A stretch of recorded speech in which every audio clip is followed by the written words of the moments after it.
Hello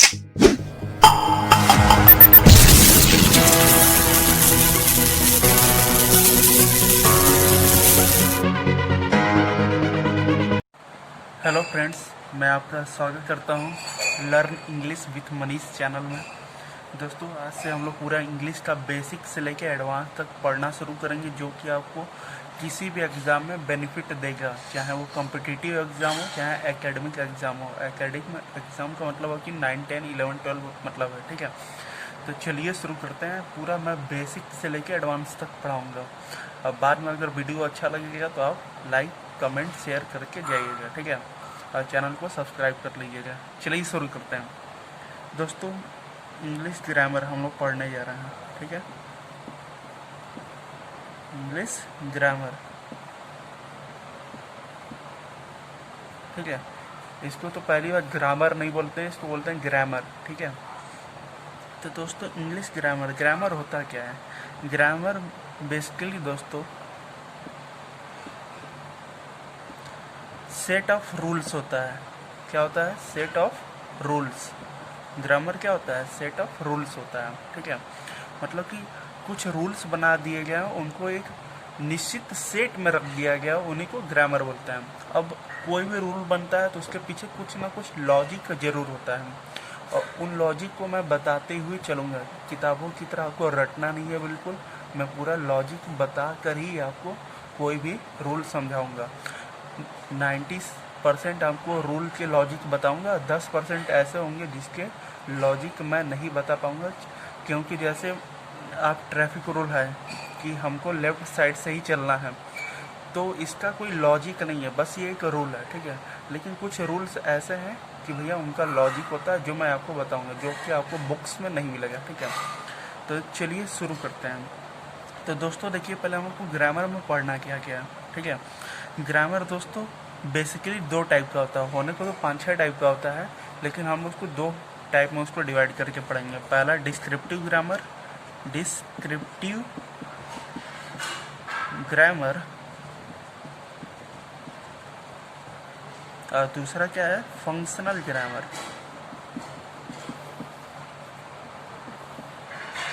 होने को बहुत से होते हैं, लेकिन हमको बेसिकली 2 चीज़ों पर ध्यान देना है। ये ग्रामर इधर लिखा हूँ मैं, पहला डिस्क्रिप्टिव ग्रामर, दूसरा है फंक्शनल ग्रामर, ठीक है। अब डिस्क्रिप्टिव ग्रामर और फंक्शनल ग्रामर होता है क्या, अब उसके बारे में चलिए रखते हैं हम।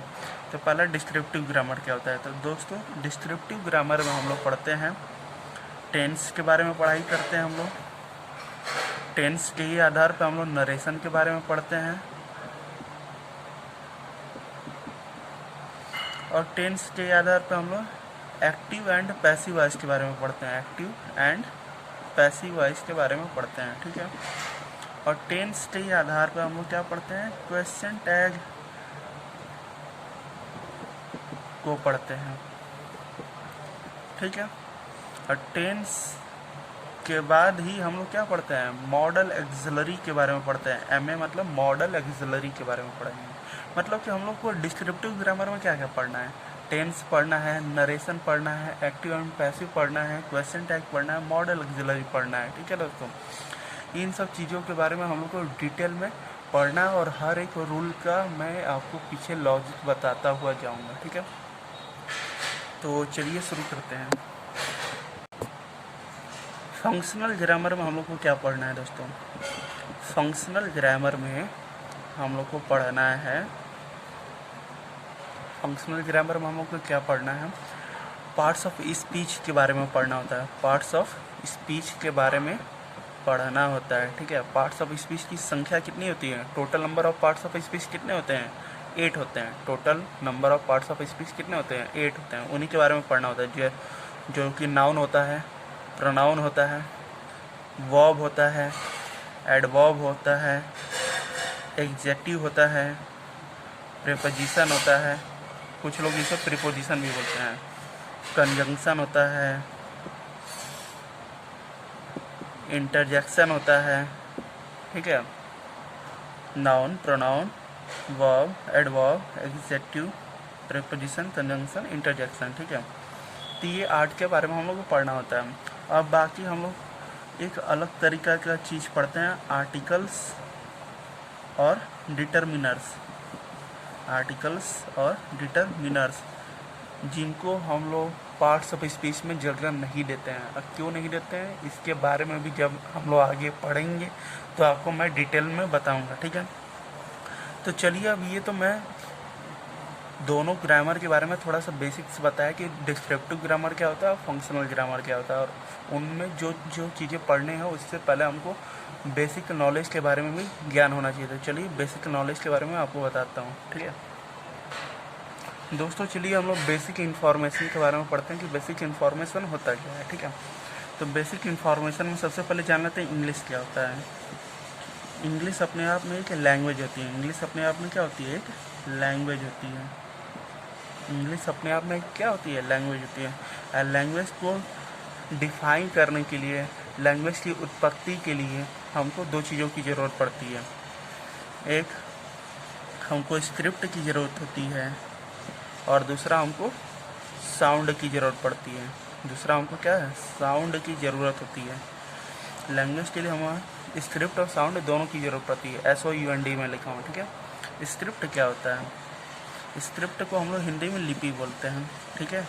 जैसे हिंदी में कौन सी लिपि यूज होती है? देवनागरी लिपि यूज होती है। स्क्रिप्ट को इंग्लिश में डिफाइन करना हो तो क्या होगा?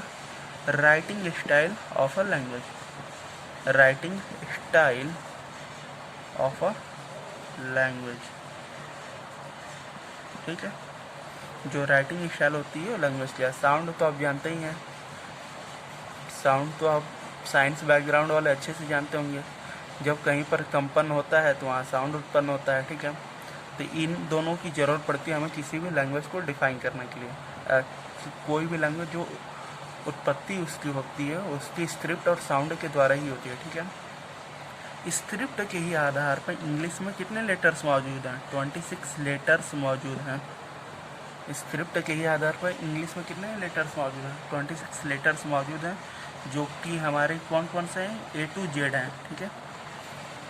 स्मॉल A to Z बोलिए चाहे कैपिटल A to Z बोलिए, ये 26 लेटर्स होते हैं, ठीक है। और इन्हीं 26 लेटर्स को हम लोग एक अल्फ़ाबेट नाम दे देते हैं। क्या नाम दे देते हैं? अल्फ़ाबेट नाम दे देते हैं।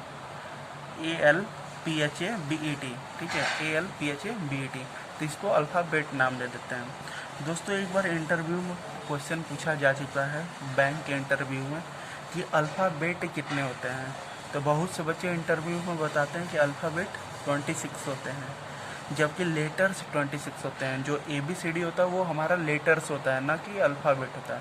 उन सभी का कॉम्बिनेशन क्या होता है? वो अल्फ़ाबेट होता है। मतलब कि आप एक समझ लीजिए कि चीनी का डब्बा है, ठीक है, तो उसमें चीनी पूरा भर दिया गया है तो वो एक कॉम्बिनेशन बन जाती है। कॉम्बिनेशन को ही एक नाम दे दिया गया, वो क्या है? अल्फ़ाबेट है, ठीक है। ये अल्फ़ाबेट अकेले 26 लेटर्स को अपने अंदर कंटेंट किया है और ये अल्फ़ाबेट नाम है। इसलिए अल्फ़ाबेट जो नाम है तो किसी भी नाम का प्लूरल नहीं बनता है, ठीक है। किसी भी नाम का प्लूरल नहीं बनता है। इसलिए कहीं पर अगर अल्फ़ाबेट्स लिखा हुआ मिले तो ये गलत होगा, क्योंकि किसी भी नाम का प्लूरल नहीं होता है, ठीक है। इतनी बात आपको समझ में आ गई। तो चलिए आगे देखते हैं।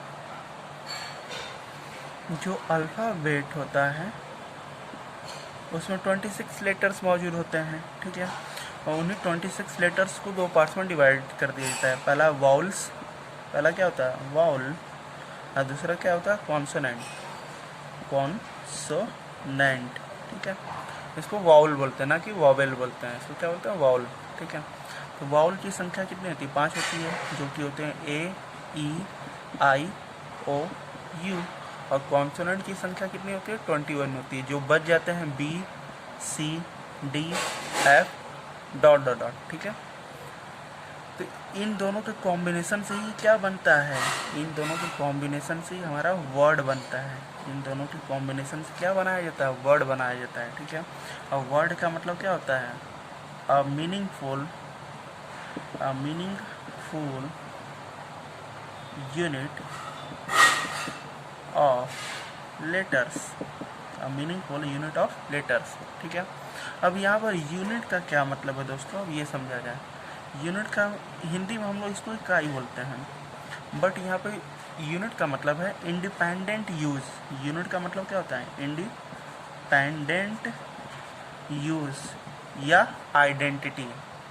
आइडेंटिटी यूनिट का मतलब क्या होता है? इंडिपेंडेंट यूज या आइडेंटिटी, मतलब जो वर्ड होता है उसकी अपनी स्वतंत्र आइडेंटिटी होती है, उसका अपना स्वतंत्र पहचान होता है, उसका अपना स्वतंत्र यूज होता है।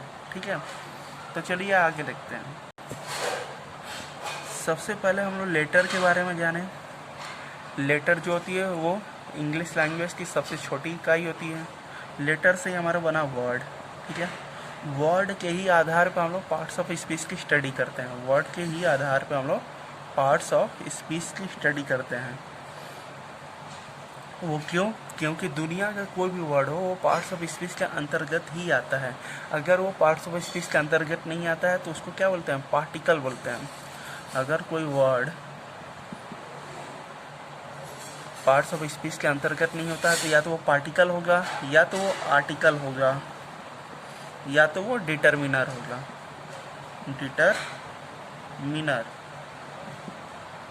पार्टिकल की स्पेलिंग है PARTICLE, आर्टिकल की स्पेलिंग है ARTICLE, और डिटरमिनर की स्पेलिंग है DETERMINER। ठीक है, तो वर्ड के आधार पर हम लोग पार्ट्स ऑफ स्पीच की स्टडी करते हैं। अब वर्ड से हमारा क्या बनता है दोस्तों? वर्ड से हमारा बनता है फ्रेज। वर्ड से हमारा क्या बनता है? फ्रेज। ठीक है, फ्रेज की डेफिनेशन होती है दोस्तों, ग्रुप ऑफ वर्ड्स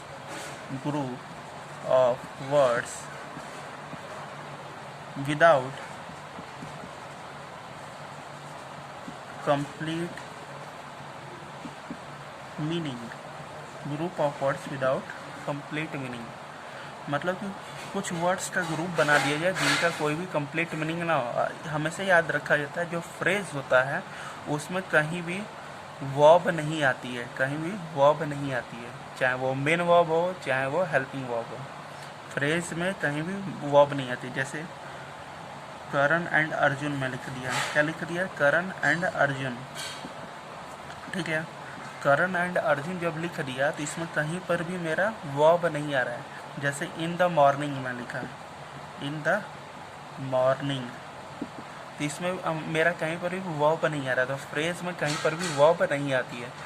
तो फ्रेज कितने टाइप के होते हैं चलिए मैं बताता हूँ दोस्तों। जो हमारा फ्रेज होता है वो 3 टाइप्स के होते हैं। पहला नाउन फ्रेज, दूसरा एडजेक्टिव फ्रेज,